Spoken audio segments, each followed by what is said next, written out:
Hello guys, তো আমি আজকে করতে চলেছি হচ্ছে 30 রুপিসের ফুড চ্যালেঞ্জ। তো দেখা যাক 30 রুপিস আমি কতগুলো আইটেম খেতে পারি।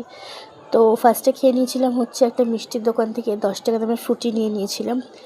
আর আমার কাছে তারপর বেঁচেছিল হচ্ছে মাত্র 20 টাকা। তো সেই 20 টাকা দিয়ে আমি নিয়ে নিয়েছিলাম হচ্ছে একটা 6 টাকা দামের আলুর চপ।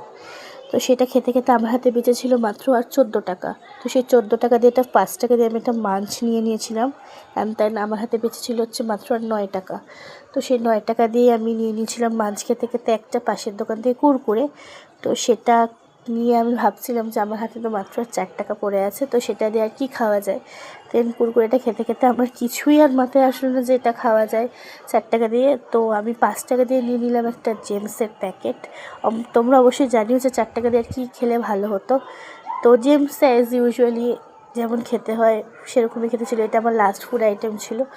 তো এই চ্যালেঞ্জটা তো আমি একদমই হেরে গেলাম। তোমরা অবশ্যই কমেন্ট করে জানিও তোমরা কী চ্যালেঞ্জ ভিডিও দেখতে চাও আরও। তো এই অবধি ছিল আমার ভিডিওটা। সবাই লাইক কমেন্ট অ্যান্ড শেয়ার করো, অবশ্যই পাশে থেকো। সো এই অবধি ছিল, টাটা বাই।